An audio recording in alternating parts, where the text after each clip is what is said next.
Amén. Ah, Nos encontramos en lo que es la sexta semana de esta serie, el Evangelio Bíblico de Dios. Y en esta serie hemos visto cuatro cosas que nos dice la Biblia acerca del Evangelio. Y lo primero que vimos fue que el Evangelio tiene su origen en Dios. Lo segundo que vimos fue que el Evangelio tiene su fundamento en el Antiguo Testamento. Y lo tercero es que el Evangelio es histórico en cuanto a su establecimiento. Y ya lo último que vimos, que fue a través de dos predicaciones, fue que el Evangelio es el único mensaje que Dios usa tanto para salvar y transformar al pecador. El día de hoy vamos a ver una quinta cosa que nos dice la Biblia acerca del Evangelio de Dios. Y es que el Evangelio se proclama solamente, únicamente en el nombre de Jesús. Si usted recuerda, cuando terminamos de ver lo que fue de manera panorámica los cuatro evangelios, nos quedamos en que Jesús resucita y al resucitar le da a sus discípulos un mandamiento de ir y predicar el evangelio por todo el mundo. Entonces nosotros dijimos, antes de proseguir al siguiente libro de lo que es el Nuevo Testamento, que es Hechos, que es donde nace la iglesia de Cristo y en sus primeros días está proclamando ese evangelio, dijimos, nos vamos a detener para asegurarnos de que entendemos bien el evangelio bíblico, porque al principio los discípulos no lo entendían y Jesús tuvo que corregir eso hasta que les tuvo que abrir el entendimiento para que entendieran el evangelio. Después de que eso sucede, los discípulos los vemos ahora sí predicando el mismo evangelio que Jesús predicó, aunque eso implicara muchas veces poner en peligro sus vidas. Y entonces es lo que hemos estado haciendo y hemos dejado que la Biblia nos diga cosas acerca del evangelio para que cuando lleguemos a dejar que la Biblia nos defina qué es el evangelio, que hemos dicho muchas cosas acerca de él, pero no nos hemos parado y ver en un solo sermón qué es el evangelio. Cuando lleguemos a ese lugar, yo creo que vamos a llegar más preparados, vamos a llegar ya con un mejor entendimiento acerca de lo que es el evangelio. Pero Lucas 24 fue un pasaje que leímos, la última predicación acerca de los cuatro primeros libros del Nuevo Testamento, los cuatro evangelios. Y dice ahí Lucas 24:46. Y les dijo, así está escrito y así fue necesario, que el Cristo padeciese y resucitase de los muertos al tercer día, y que se predicase en su nombre, el arrepentimiento y el perdón de pecados en todas las naciones, comenzando desde Jerusalén. Entonces Lucas nos dice que el evangelio se debe de proclamar solo en el nombre de Jesús. Significa que el perdón de los pecados está solamente disponible en Jesús, en su nombre y no en otro nombre. Es solo el nombre de Jesús que produce el perdón y nadie más. Significa que aparte de Jesús no hay perdón de pecados. Y ahora cuando dice en su nombre, ¿qué significa esto? Porque hoy en día se usa eso en su nombre, es como ya un mantra, es como un cliché, es como que para todos en su nombre y el nombre de Jesús, hecho fuera demonios y Satanás, el nombre de Jesús, esto y aquello. ¿Recuerdan el pasaje que se encuentra en Hechos donde llegan unos judíos ambulantes, exorcistas, de hecho dice así Hechos, que intentan sacar el demonio de una persona diciendo en el nombre de Jesús, en el nombre de Jesús? Y el demonio le dice, yo sé quién es Jesús y sé quién es Pablo, pero ¿quiénes son ustedes? Dice la Biblia que el demonio agarró al hombre en el que estaba y empezó a herirlos a ellos, y ellos huyeron heridos y desnudos. Vaya paliza que les dieron los demonios, ¿no? Usando el nombre de Jesús. O sea, ellos vieron, Pedro, Juan, echan fuera demonios, el nombre de Jesús, eso es fácil. Pero no es así. Si aún los demonios, imagínense, pueden detectar quiénes verdaderamente están confiando en la persona de Jesús y no solamente en el mantra, en el nombre de Jesús, imagínense a Dios. Él conoce todo acerca de nosotros. Bueno, hoy en día algo parecido pasa. En el nombre de Jesús ya soy salvo. Y en el nombre de Jesús te declaro. Y en el nombre de Jesús, como si fuera, no sé, la palabra mágica de hacer que algo se abra, se convierta. ¿Recuerdan esa frase? Ábrete sésamo y se abría, y esa era la palabra para que se abriera esa puerta mágica. O abacadabra. Pareciese que eso es así. Tienes que orar, pero en el nombre de Jesús. No se te olvide decir en el nombre de Jesús. No es eso lo que quiere decir la Biblia cuando decimos que debemos de proclamar el evangelio en el nombre de Jesús. O cuando pedimos algo, Jesús dijo, todo lo que pidieran en mi nombre, ¿verdad? Significa que yo no tengo que tener una comunión con Jesús, ni lo tengo que seguir, ni consagrarme, y solamente pedirle y decir en el nombre de Jesús, yo pido esto, Padre. ¿Y eso va a suceder? No, no es así, ¿verdad? No es solamente decir en el nombre de Jesús de labios hacia afuera. Cuando la Biblia dice que pidamos el nombre de Jesús, o en este caso que se predique en el nombre de Jesús, porque solamente en el nombre de Jesús hay perdón de pecados, está diciendo que en la persona de Jesús. Quiere decir, hermanos, que se requiere conocer a esa persona y al conocerla, ver su gloria, seamos cautivados por él y entonces queramos nosotros servirle, tener el deseo de decir, tú eres mi amo, dime lo que quieras que yo haga, Jesús. Es a eso a lo que se refiere. Entonces, ¿qué significa eso en su nombre? En este caso, hermanos, vamos a dejar que la Biblia nos diga en qué sentido está diciendo Lucas y que se predicase en su nombre el arrepentimiento y el perdón de pecados. Dice Hechos 4:12, y en ningún otro hay salvación. Escucha, porque no hay otro nombre bajo el cielo dado a los hombres en que podamos ser salvos. O sea, en ningún otro hay salvación, en ninguna otra persona. No solamente no está diciendo literalmente en ningún otro nombre. No es en la persona de Jesús. Porque no hay bajo el cielo alguna cosa dada a los hombres en el que podamos ser salvos más que la persona de Jesús.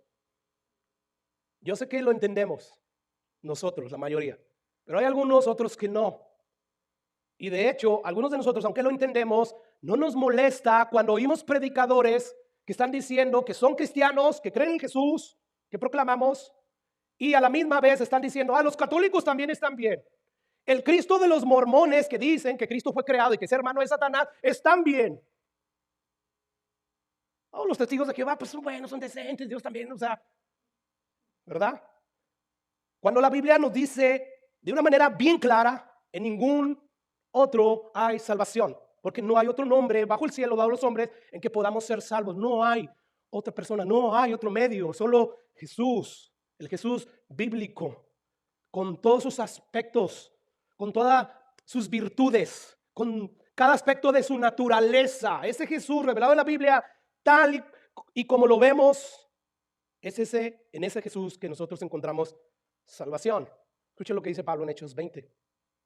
Versículo 20 dice, y como nada que fuese útil he rehuido de anunciaros y enseñaros públicamente por las casas, testificando a judíos y a gentiles acerca del arrepentimiento para con Dios y de la fe en nuestro Señor Jesucristo. O sea, Pablo está diciendo, no hay perdón fuera de Jesús. A menos que la gente se arrepienta ante Dios y ponga su fe, su confianza en ese Jesús, va a haber salvación. De lo contrario, no hay salvación. Y la Biblia es bien enfática.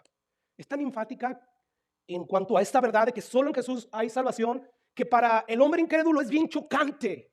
Es bien como que nos miran, mira, qué arrogancia la de ustedes. O sea, su cristianismo, su religión es única, es exclusiva y la nuestra no. Y esto es así. No hay salvación en ningún otro. El arrepentimiento para el perdón de los pecados solo está disponible en la persona de Jesús. Y vuelvo y repito, fuera de Jesús no hay perdón. Jesús sube al aposento alto, sus discípulos están angustiados. ¿Te vas a ir, Jesús?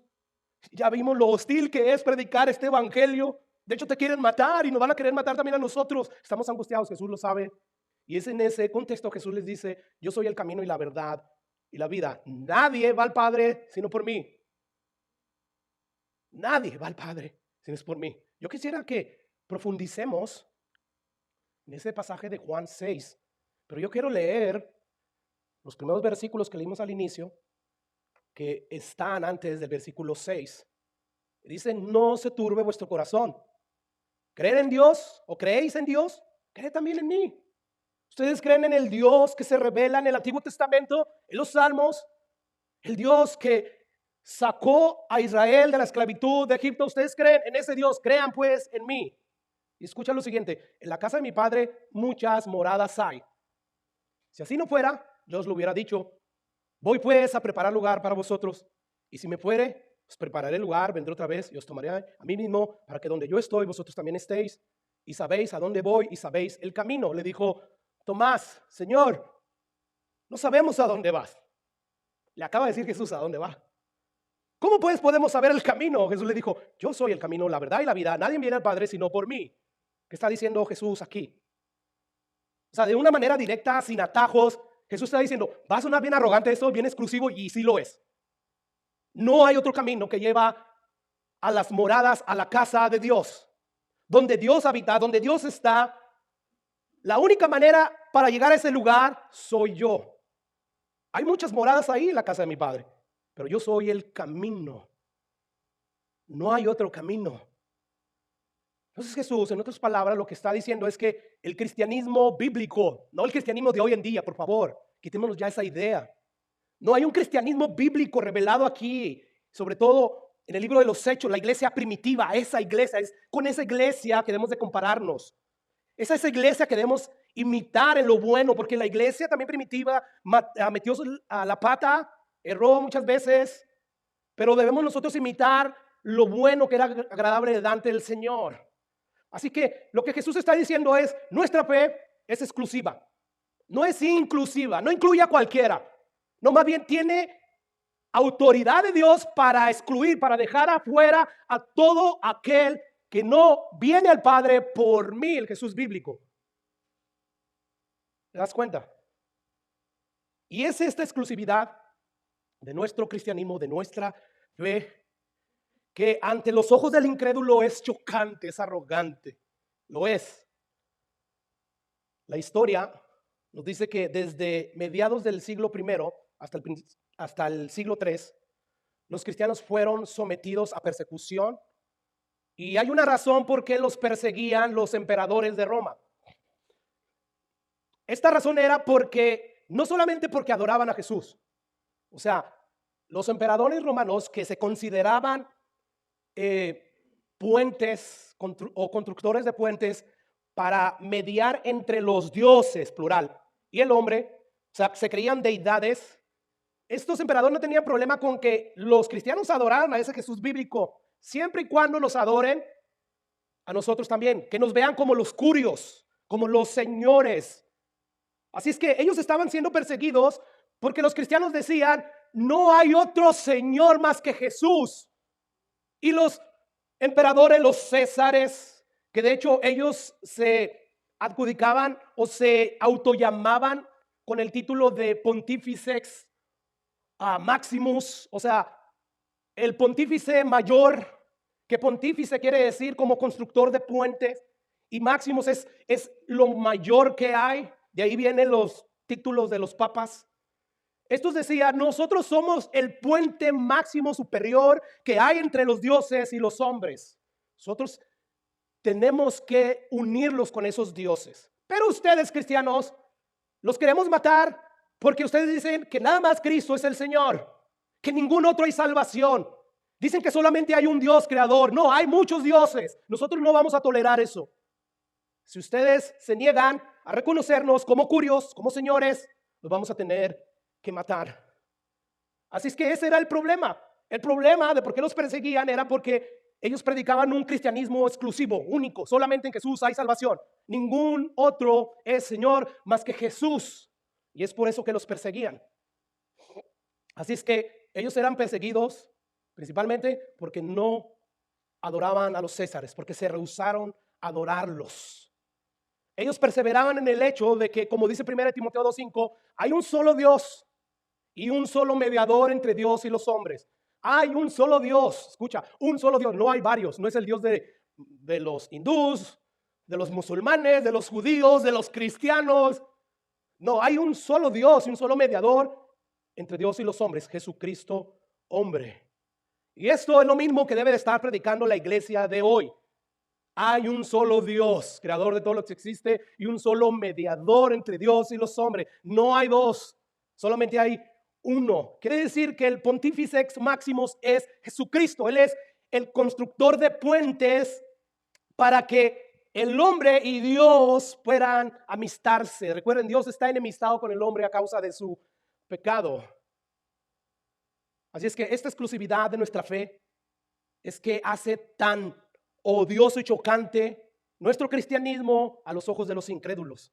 Y sobre todo la época en que vivimos hoy, tan a una mente abierta para todo, donde ya todo es tolerante, donde lo que es verdad para ti es tu verdad, lo que son principios o tu sistema de valores que es para ti, es para ti. Si tú dices que no es pecado echarte con varón y tú eres un varón, no hay problema, ese es tu sistema de valores, esa es tu creencia. Hoy en día alguien que dice que hay verdades absolutas y que vienen de Dios, lo van a tachar como un retrógrado, como un mente cerrada, como un prehistórico. Sin embargo, aunque nos tachen de todo eso, nosotros tenemos que proclamar el evangelio solo en el nombre de Jesús. Hay un solo Dios, un solo mediador entre Dios y los hombres, Jesucristo, hombre. Así es que hoy en día dicen, todo aquel que se atreva a creer y sobre todo a defender la existencia de una verdad absoluta, lo vamos a condenar, lo vamos a tildar de estrecho de mente, lo vamos a tildar de intolerante religioso. Ciertamente la tolerancia es una virtud, es algo bueno, no es un defecto ser tolerante. O sea, no hay nada de malo en mostrar respeto y consideración por las ideas que tienen los demás y que no son de acuerdo a las nuestras. No hay ningún problema. O sea, tú dices que no hay infierno, tú dices que no hay Dios, yo te tolero. Sin embargo, yo tengo la responsabilidad de decir que dice la Biblia que sí lo hay, pero yo no te voy a forzar, como hoy nos quieren forzar los cristianos a dejar de predicar las verdades absolutas. Yo no te voy a forzar a que creas como yo. Eso es tolerancia. ¿Te das cuenta? O sea, nosotros somos tolerantes. Sin embargo, aún así nos llaman intolerantes porque creemos y defendemos una verdad absoluta. Entonces, ¿qué debemos hacer, hermanos? Cuando ves a una persona que está en un error, y es un error que le puede causar la muerte. En este caso de un niño, por ejemplo, imagínate, tú eres un maestro y estás dando matemáticas y tú ya diste tu clase y le dices, ¿quién quiere pasar a hacerme esta suma? Y un niño dice, yo, un voluntario, se mete y empieza a escribir eso. 2 más 2, 5. Tú sabes que en las matemáticas hay verdades absolutas. ¿Tú qué vas a hacer? Hoy en día dicen, no, si tú lo corriges, porque si el niño te dice, esa es mi verdad y eso es lo que yo creo y eso es, ¿tú vas a corregirlo o vas a dejar, no, pues voy a respetarte, quédate ahí tú en tu verdad? No quiero ser yo un intolerante. No, tú vas a corregir a ese niño y vas a decir, no, 2 más 2 es igual a 5. Si tú dejaras a ese niño y te guiaras por la corriente de pensamiento de hoy en día, ¿no? De que hay que ser tolerantes, este niño crecería y él sigue diciendo 2 más 2 es igual a 5, pero vamos a añadirle 2 ceros. Imagínate que este niño tiene 2 cheques de $2,000 y va al banco y él lo deposita y él en sus matemáticas, si yo dije 2 más 2 es igual a 5, pero ahora le estoy poniendo 3 ceros a los 2, significa que son 5,000.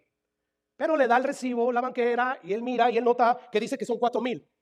Pero su verdad, según él, son 5,000. Se metería en un problema. El banco no lo aceptaría. Enójate si tú quieres. Yo no te voy a dar o yo no voy a depositar $5,000 en tu cuenta bancaria cuando tú solamente depositaste 4,000. Bueno, sí, en el banco, hermanos, esto es una tontería, ¿verdad? Con más razón, con las verdades absolutas de Dios. Es que no hay infierno, es que no hay Dios. No, cuando llegues allá y te des cuenta que sí existe Dios, no va a valer eso de la libertad de expresión y que cada quien tiene su verdad. No, hermanos, no es así. Supongamos, voy a poner otro ejemplo, supongamos que uno de ustedes es un médico, yo soy un paciente y sabes que tengo una enfermedad de cáncer y sabes además que yo estoy tomando un medicamento, un remedio casero que yo me autorreceté. Y yo te lo digo, le digo, doctor, es que yo creo en este remedio casero, yo sé que esto me va a curar. ¿Y qué es lo que estás tomando? Mire, estoy licuando ajos crudos con polvo de plomo y le estoy poniendo limoncito para que le dé sabor. Yo creo que esto me va a curar. ¿Qué debería de hacer el doctor cuando sabe que el plomo inclusive causa cáncer? Oh, lo voy a respetar y es su verdad, no me voy a meter. Eso sería falta de amor del doctor. Más bien el doctor que ama y le interesa el bienestar de ese paciente, y porque es íntegro, le va a decir, eso te va a hacer más daño. No, pero esa es la receta de mi abuelita. Y hasta la vi en el Facebook y veo que es verdad, que dicen que sí, que esto cura.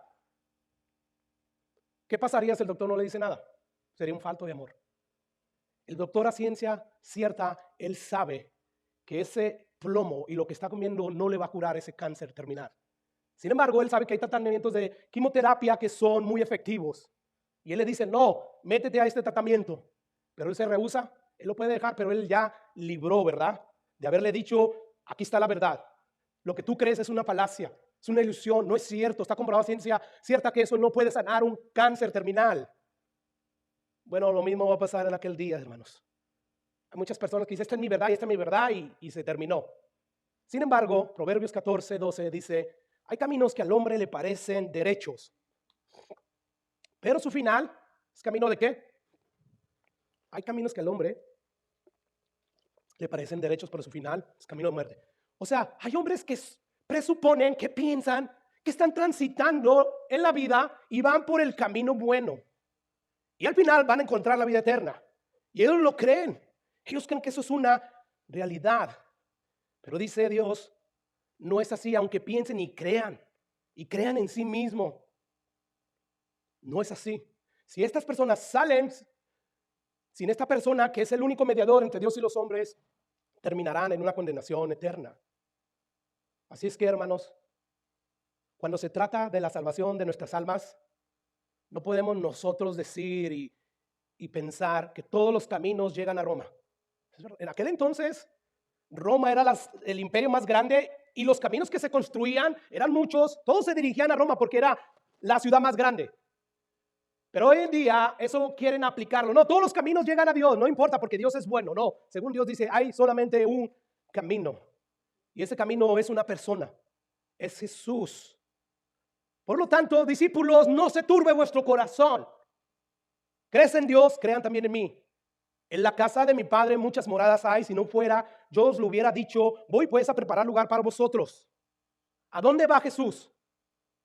Voy pues a preparar lugares para nosotros. En la casa de mi Padre muchas moradas hay. ¿Para dónde va Jesús? A la casa de su Padre, donde hay muchas moradas, ¿verdad? Ahí está en el pasaje. Y si me fuere, yo os prepararé lugar y vendré otra vez y os tomaré a mí mismo, para que donde yo estoy, ¿dónde está Jesús? En la casa de su Padre. Dice, vosotros también estéis. O sea, yo me voy a ir a preparar lugar para que donde yo estoy, que es donde está mi Padre, en su casa, ustedes también estén ahí. Estén ahí. Dice versículo 4, y sabéis a dónde voy. ¿A dónde va? Ya nos dijo de nuevo. Es bien obvio, ¿verdad? Pero no lo miraban los discípulos porque ellos están turbados. Están tan turbados que no están poniendo atención a las verdades que Jesús les está diciendo. O sea, ¿a dónde va? Ya dijo Jesús, a la casa de mi Padre. Por eso que le dice, ¿y sabéis a dónde voy? Les acabo de decir, a la casa de mi Padre, preparar lugar para ustedes. Y sabéis el camino. He estado predicándoles por 3 años, casi medio, y yo ya les dije que yo soy el camino, que yo soy la puerta de las ovejas. Todo el que a mí entrare va a encontrar pastos verdes, tendrá vida. Ya saben ustedes.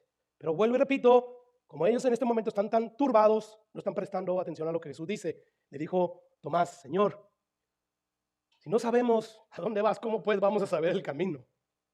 ¿Cómo que no sabes a dónde voy? Te acabo de decir que voy a la casa de mi Padre a prepararles morada, a prepararles lugar para que puedan entrar.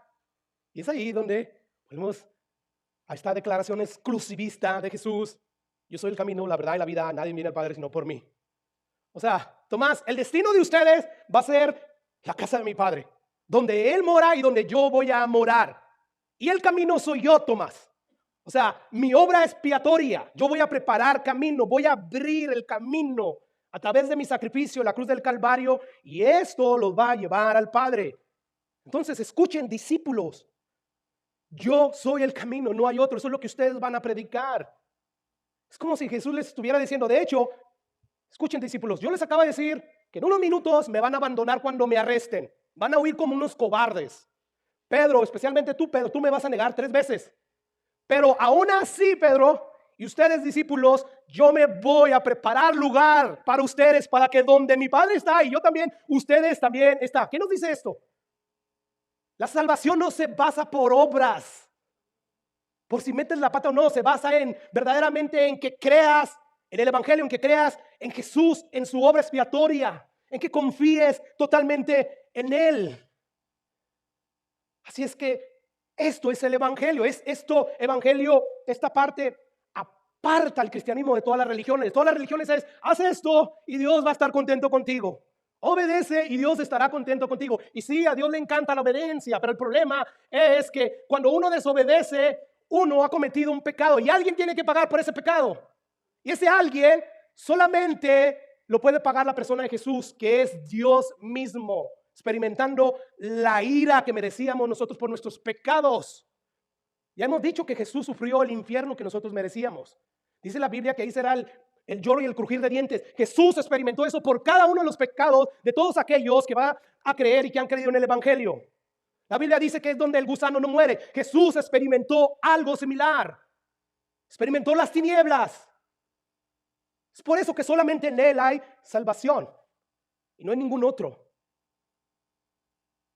Eso de que no, se fue a preparar nuestra morada y ahí vemos a Jesús, ¿no? Con una constructora ahí de casas y Él supervisando. No, Él está construyendo mi morada. No, no es lo que dice la Biblia.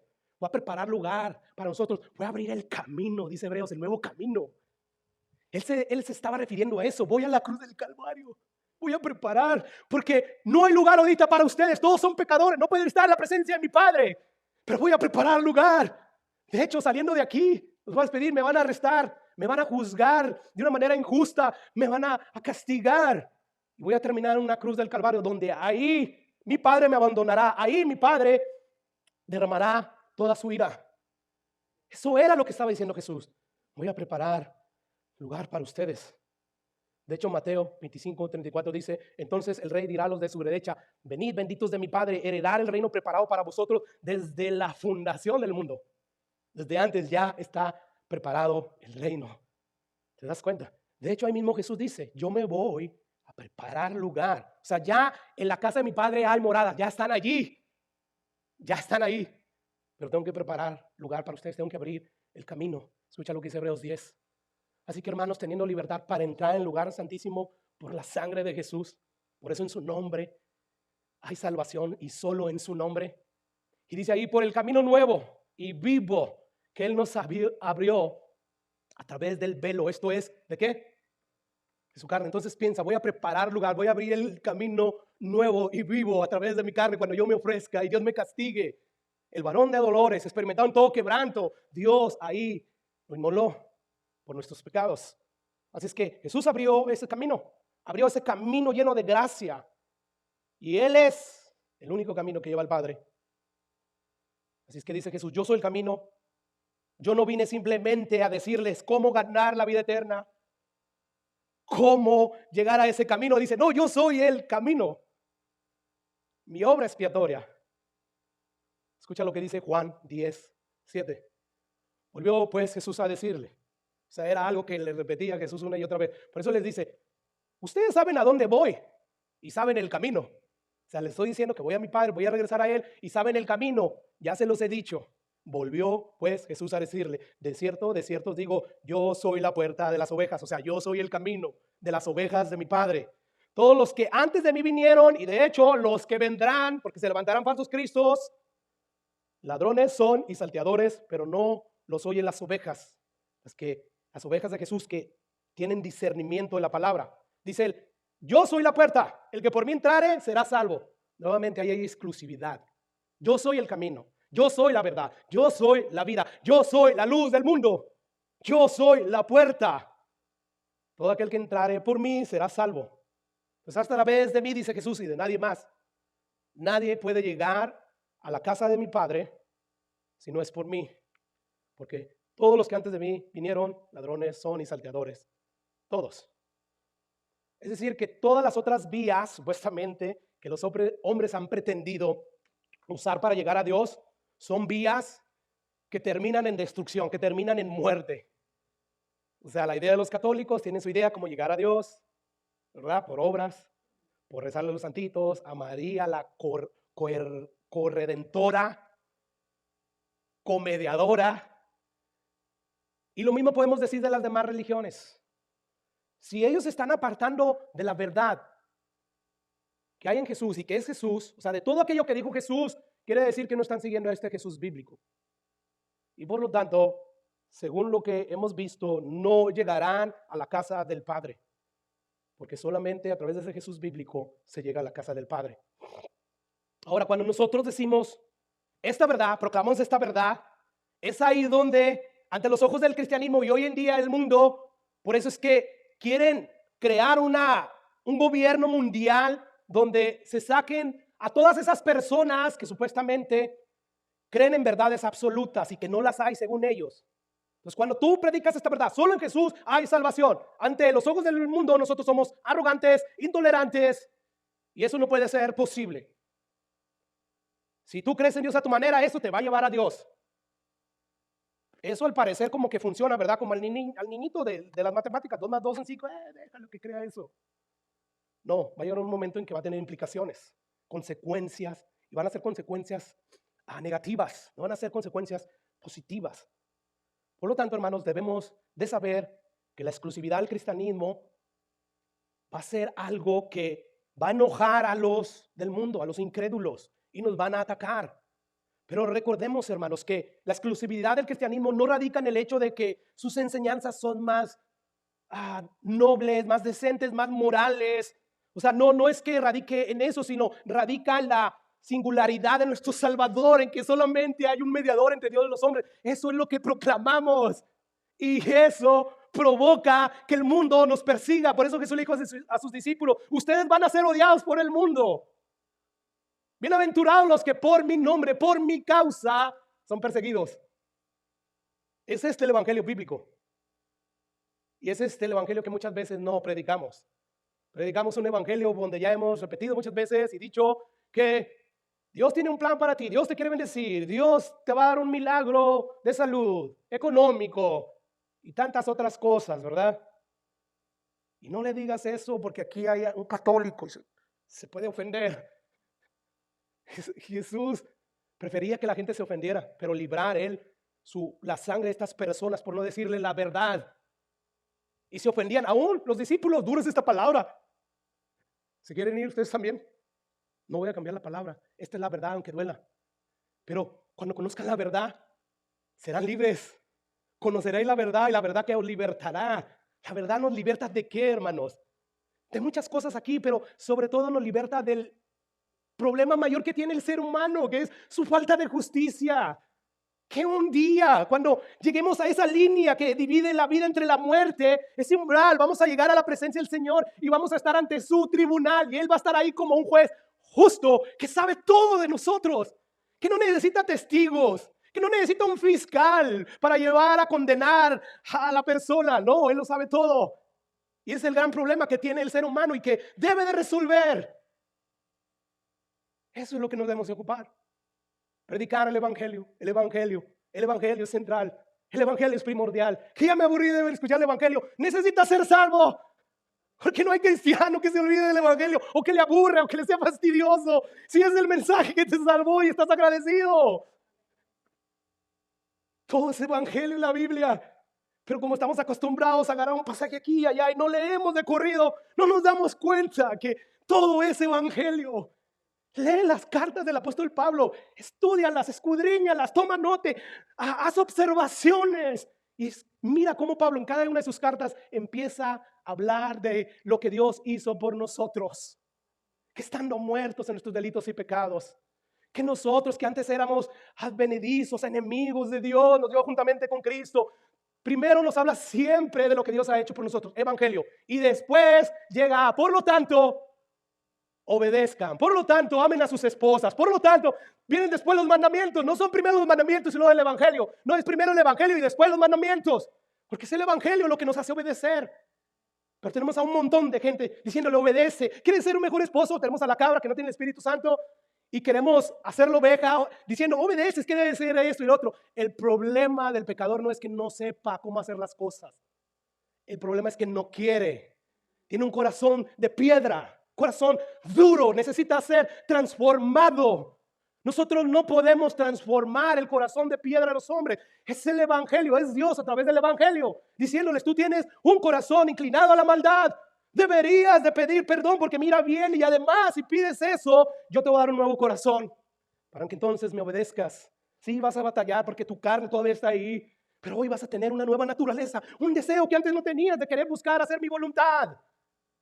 ¿Te das cuenta? Pero ahí tenemos al montón y reunión de matrimonio, se invita y ahí estamos diciendo cómo sé. Y todas esas cosas son buenas aquí y ahora y sí, qué bueno, gloria al Señor, no estoy diciendo que sean malos. Pero ¿de qué va a servir una vez que salgan de este mundo? Que el predicador no se ocupó de predicarles el evangelio bíblico. El único mensaje, como hemos visto en la Biblia, que tiene el poder para salvar y para transformar el alma. ¿De qué le va a servir? Haber tenido el mejor matrimonio. De nada. Primero es evangelio. Y dentro de nuestras enseñanzas está el evangelio. Todo gira alrededor del evangelio. Y quiero darle una clase a los matrimonios. Sí, voy a hablar. Le voy a decir qué debes de hacer. Pero si tú no tienes a ese Jesús, no tienes un nuevo corazón, no tienes el Espíritu Santo, y no vas a poder ser un buen matrimonio. No se trata de cómo hacerlo, sino se trata de querer hacerlo. Y el problema, dice Dios, que no está en ti querer tratar, amar a la mujer como Cristo amó a la iglesia. No, la mujer te la hace y ¿qué dices? ¿Me la va a pagar? Claro que sí. Y por eso están agarrados del chongo. ¿Qué mantiene mi matrimonio como está y cada vez Dios lo santifica más? Y no digo que ya lo logramos, que qué bárbaro. No, Martín y Ana yo creo que son los que son más cercanos a mí. Mi suegra casi no está en mi casa. Pero a veces ellos perciben que todavía estamos batallando con la carne. ¿Pero qué es? Por la gracia del Señor, la madurez que hemos agarrado, ¿qué es lo que nos ha mantenido? La comprensión del Evangelio. César, de la manera que Cristo te perdona, tú perdona a Eva. Eva lo entiende y que dice, yo merezco, no la misericordia de Dios, no la bondad de Dios, no la gracia de Dios, sino merezco que Dios me haya merecido por mis pecados pasados y mis pecados aquellos que estoy ahorita experimentando, haciendo. Lo mismo yo. Y eso ya, las ofensas nos es bien fácil pasarlas por alto y no quedarnos clavados. Se le olvidó que es nuestro aniversario, ya no me quiere. Y qué bueno que nomás fuera un momento eso, ¿verdad? Pasa una semana y sigue enojado o enojada. Pasan 2 semanas y todavía. Revisa el Evangelio. De la manera que yo te he perdonado, perdona. Es que ya lo he perdonado muchas veces, hasta 7 veces. Hasta 70 veces. Todas las veces que yo te perdono, tú así perdona. ¿Te das cuenta? Así de importante es el Evangelio. Y el Evangelio va a ser de nosotros como si fuéramos personas intolerantes y arrogantes, pero no tenemos otro anuncio que predicar. Es el Evangelio. Es que Jesús dice, yo soy el camino, pero no solamente Él dice que Él es el camino, sino dice que Él es la verdad. O sea, no solamente soy un maestro o un intérprete de la verdad, yo soy la verdad. O sea, yo no estoy aquí para decirles, esta es la verdad. No, yo soy la verdad. Yo soy el Dios de verdad, encarnado en la persona humana de Jesús. Escucha lo que dice Juan 1:1. En el principio era el verbo, y el verbo era con Dios, y el verbo era ¿qué? Era Dios. Me voy a brincar hasta el 14 para unirlo. Yo en lo personal padezco de buena memoria, y entre el 1 y el 14 ya dijo Juan muchas otras cosas acerca de Jesús, pero vamos a unirlo para ver que ese verbo es Jesús, Dios encarnado en la persona de Jesús. Vuelvo a leer versículo 1. En el principio era el verbo y el verbo era con Dios y el verbo era Dios. Y aquel verbo, ¿cuál verbo? Recuerden lo que empecé diciendo, está diciendo Juan. En el principio el verbo era con Dios y el verbo era Dios. Y dice, y aquel verbo fue hecho ¿qué? Y habitó entre nosotros. Y dice Juan, vimos su gloria. Gloria como del unigénito del Padre. Juan escribe este evangelio casi 20, 30 años después. Dice él, vimos su gloria. Gloria como del unigénito del Padre. Y lo dice, lleno de gracia. ¿Y de qué? De verdad. O sea, ese Dios, que en el principio Él creó todas las cosas. Ese Dios, ese era el verbo. Y Él se encarna en la persona de Jesús. Y viene a darnos a conocer al Padre. Él es el Dios de verdad. O sea, ¿quieres conocer la verdad absoluta? Mira a Jesús. Mira a la persona de Jesús. Todo lo que Él dijo, todo lo que Él enseñó. Porque Él es la verdad. En Él está la plenitud de la verdad de Dios. Es por eso que Pablo dice en Colosenses capítulo 2 versículo 3 que en Jesús, escucha, dice Pablo, están escondidos todos los tesoros de la sabiduría y del conocimiento en la persona de Jesús. Imagínate toda la sabiduría del mundo, del universo. Y no solamente la sabiduría, sino dice el conocimiento. Y Pablo añade en el siguiente versículo, y esto lo digo, esto que les estoy diciendo lo digo para que nadie os engañe con palabras persuasivas. No, no es Cristo solamente, sino es Cristo y esto algo más. Esta religión más, este profeta más, este santo más. No dice Pablo, no. En Jesús están escondidos toda la sabiduría, toda la verdad, todo el conocimiento. Y se los digo para que nadie los engañe con palabras persuasivas. No es que hay varias verdades, no hay una verdad nada más. Y está en aquel que te creó, en aquel que creó el universo que está lleno de astros, de planetas.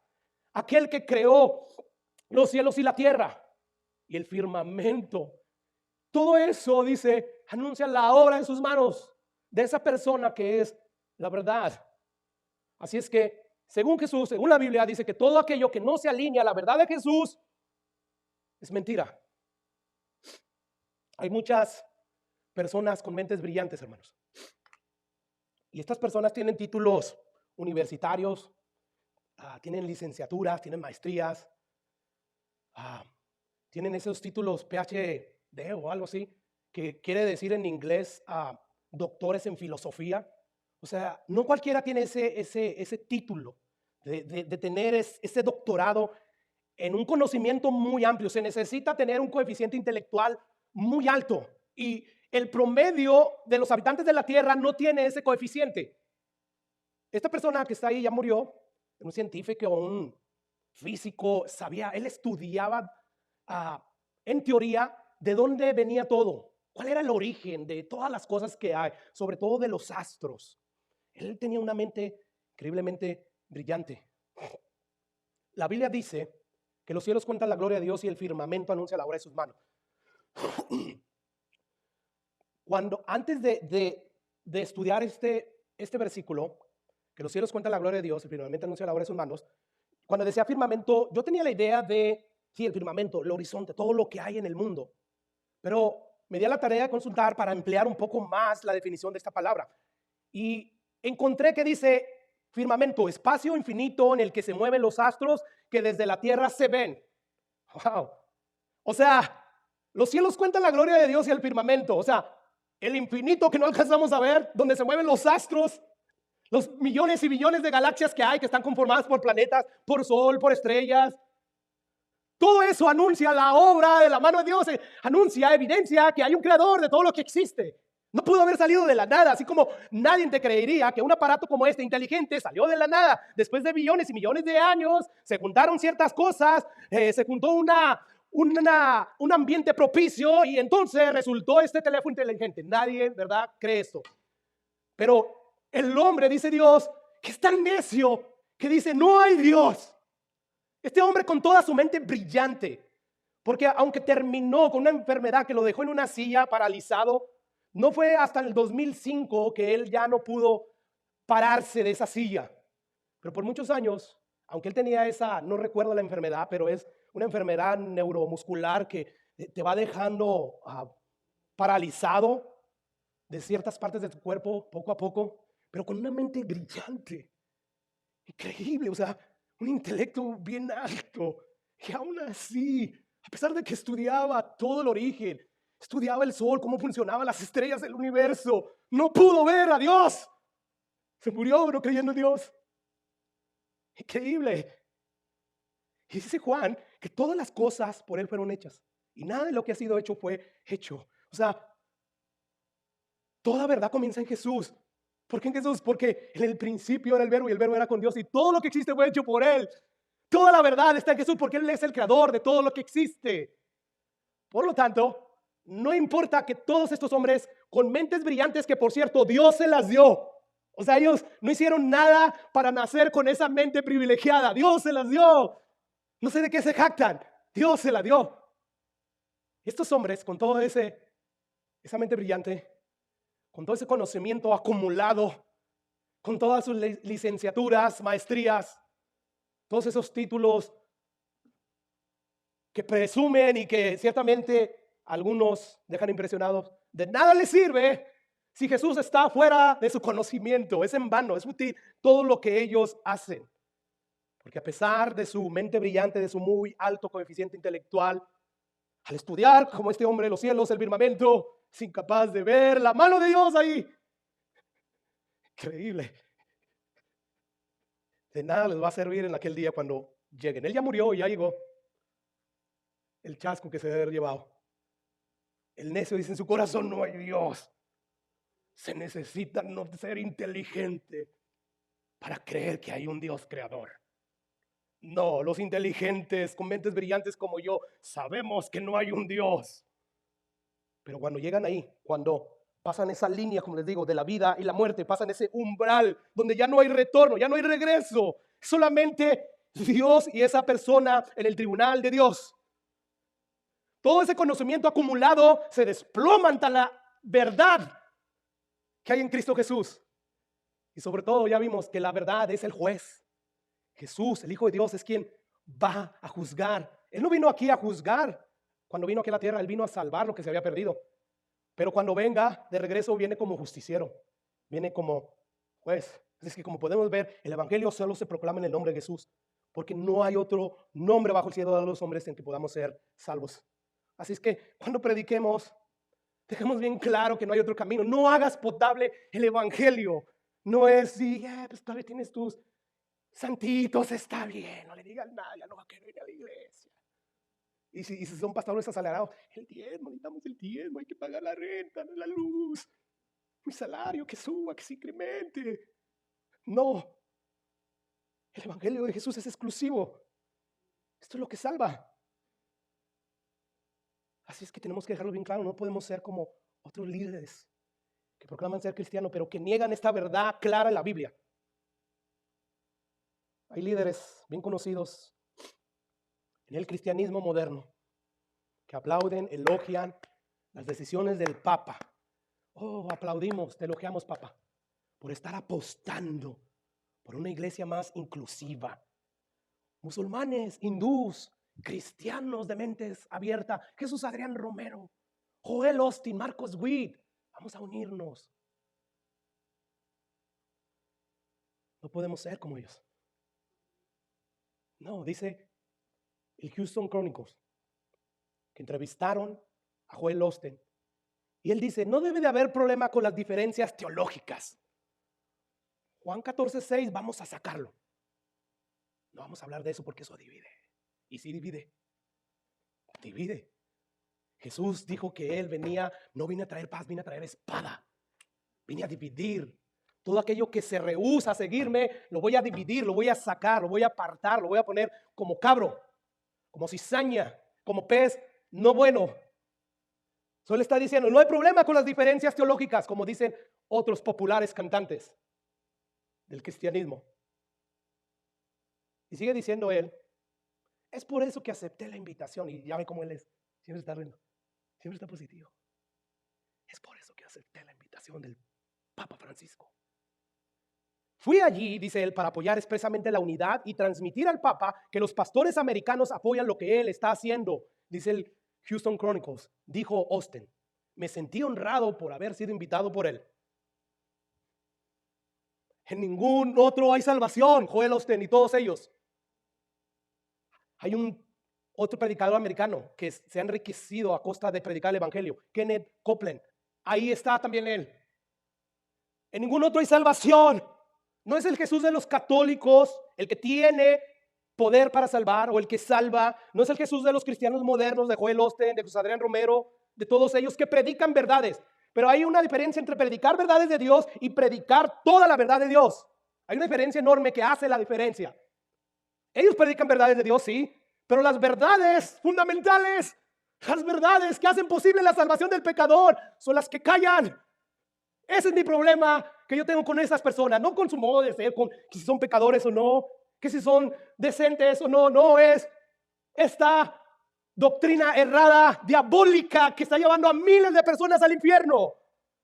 Pablo le dice a esas personas que predican otro evangelio diferente, malditos, con la autoridad de la palabra. Yo no estoy maldiciendo a nadie, Dios me libre, que Dios tenga misericordia de ellos. Pero según la Biblia, el Espíritu Santo inspiró al apóstol Pablo para decir, todo aquel que predica un evangelio diferente es maldito, es anatema. Qué fundamental, pastor. Es Jesús, hermanos, esto. Es lo que llevó a Jesús a que lo mataran y a que mataran a sus discípulos, a que Pedro muriera crucificado, cabeza abajo, a que fueran unos decapitados, a que fueran quemados, tragados por leones, porque ellos decían, no hay otro mediador entre Dios y los hombres, hay un solo Dios, hay un solo mediador, solamente Jesús. No es el emperador, no son los césares, mátenme si quieren, no voy a renunciar a esta verdad. Y Jesús le dice a esos hombres, bienaventurados ustedes que padecieron por mi causa, por mi nombre. Así es que solamente hay un camino, solamente hay una verdad y una vida, y nadie va al Padre si no es por Él. Dice Juan, 1 Juan 5:12, el que tiene al Hijo, ¿qué? Tiene la vida. Yo tengo el Hijo en el nombre de Jesús. ¿Ese es el bíblico? ¿Todo? todos sus aspectos de su naturaleza, con todo el que te dice toma tu cruz, que te niegues y que le digas a los pecadores que ningún otro hay salvación, es de Jesús. O nada más el Jesús de hoy en día, que es fácil de seguir. Qué bonitas están las canciones, qué bonito es venir a la iglesia de vez en cuando, leer la Biblia, orar, sentirse padre. Es el cristianismo moderno, pero el que tiene a este Jesús tiene la vida. El que no lo tiene, ¿qué dice? Por eso dice Jesús, yo soy la vida. O sea, no soy la fuente de la vida. O sea, tú puedes encontrar una fuente de agua y es nomás una fuente y esa fuente se puede secar, ¿verdad? Pues dice Jesús, no, yo no soy la fuente de la vida, yo soy la vida.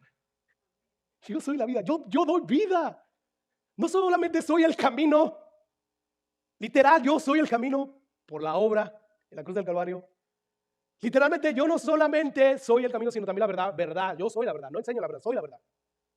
Pero también soy la vida. Significa que todos los que no tienen a este Cristo, aún aquellos cristianos que dicen, soy cristiano, y cantan y diezman y hacen muchas cosas, inclusive echan fuera demonios, profetizan el nombre de Jesús, hacen señales, como dice Jesús en aquel día, muchos llegarán, Señor, Señor, en tu nombre. Echamos fuera demonios, profetizamos, hicimos milagros, señales, y eso le va a decir, apartados de mí.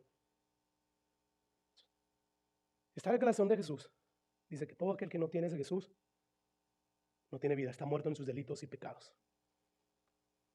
¿Qué hacemos? Les predicamos el evangelio con estas personas. O sea, no lo ven, pastor, como el camino, como la verdad, como la vida. ¿Qué hacemos, pues?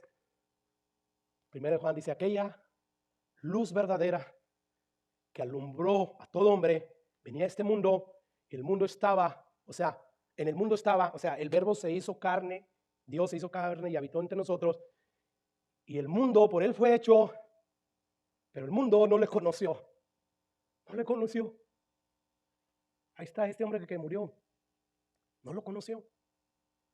Miró, estudió, vio los cielos, el firmamento, y no lo conoció.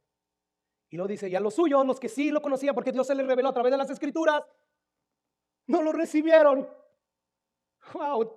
Tanto los que lo conocían como los que no los conocían, al final de cuentas rehusaron aceptar a ese Cristo. Yo me quedo con mi verdad. La verdad de Cristo no me gusta. Eso de vivir como Él quiere que yo viva, no. Yo tengo mi manera de vivir. Yo soy un hombre que me gusta ser mujeriego. Yo soy una mujer que no me dejo de nadie. ¿Te das cuenta? Entonces, ¿qué hacemos pues? Ya nos dijo también la predicación pasada que la Biblia dice que el hombre natural no percibe las cosas del Espíritu y que además aman más su vida de pecado, que no quieren saber nada del Evangelio y que por tanto, como el hombre voluntariamente ignora a Dios, no quiere saber de Dios y ha endurecido su corazón, Satanás aprovecha eso para cerrar encima de todo eso la mente de ellos para que no le resplandezca el Evangelio. ¿Qué vamos a hacer pues? Y luego ahorita nos está diciendo que vino al mundo y todos los que vino no lo conocieron, hacía milagros, no lo reconocían como una persona divina de Dios, a los suyos vino, los suyos no lo recibieron, pero hay esperanza. El Evangelio, más a todos los que le recibieron, a los que creen en su nombre, a ellos y no a otros, a los que creen en su nombre. ¿Cómo saber quién va a creer? No nos interesa quién va a creer o no. Nuestra responsabilidad es ve y predica el Evangelio. Hay un día establecido donde tú te vas a presentar. Cuando mueras vas a estar delante de ese juez justo. Y si no te refugiaste en ese Jesús, si no creíste en Él, vas a terminar en el infierno. Ese es el tema central que debemos estar predicando. Bendito Dios. ¿Quién lo está convenciendo? Un hombre. No, leer la Biblia como lo estoy leyendo. Es eso, cada vez la convicción más y más. Y me está transformando como nunca antes. Tengo más valentía y siento más el deber de conocer a alguien y predicarle el Evangelio. Empezar a buscar cómo me meto para hablarle de cosas espirituales. ¿Qué está haciendo esto? La Biblia me está dando de nuevo. Necesitamos esto. Porque somos atalayas. Un día vamos a dar cuentas. Vamos a llegar a esa cosa donde nos dice quiénes deben de predicar el Evangelio. Somos nosotros. No son los pastores, somos todos sus discípulos. Todos debemos de estar compartiendo el Evangelio, pero tenemos que entender primeramente qué es el Evangelio, todo lo que dice la Biblia acerca del Evangelio y no estarnos comiendo el Evangelio moderno de hoy en día. Es que si todos los predican, vas a seguir a la masa creyendo que esa es la verdad, que ese es el Evangelio, o vamos a seguir al Jesús aunque lo sigan pocos. Vamos a seguir a Jesús. Tenemos que predicar el Evangelio. Dice Juan 13, los cuales no son engendrados, sigue diciendo, de sangre, ni de voluntad de carne, ni de voluntad de varón, sino de quién, de Dios. Nuevo nacimiento, es de Dios. Es de Dios. Le dijo Jesús a Nicodemo, es como el viento, tú no sabes de dónde viene ni a dónde va. Tú no tienes control del viento. Así es el nacimiento del pecador. Viene de Dios, no sabes. Tú no puedes hacer que nazca nadie. Tú nada más predica el evangelio. El que creyere será salvo. Pablo sabía todas estas verdades. Tanto así que decían, este es un tonto, este predicador no es como los filósofos griegos que sí saben argumentar, que sí saben usar la elocuencia de sus argumentos, de cómo hablan. Pero Pablo es un tonto. Y Pablo decía, no me avergüenzo del evangelio, que me digan que soy un tonto, porque la locura del evangelio es una tontería para los que se pierden. Pero no me avergüenzo porque el evangelio es poder de Dios para salvación a todo aquel que cree. Yo no soy el problema, decía Pablo. Yo predico el evangelio. Y empieza a decir, pero si nuestro evangelio está encubierto en los que se pierden, está encubierto por los cuales el Dios de este siglo cegó el entendimiento de los incrédulos para que no les resplandezca la luz del evangelio de la gloria de Cristo. Yo no soy el problema. Parece tontería este evangelio, lo sé. El problema son ustedes que no creen. Todo aquel que creyera será salvo. ¿Te das cuenta?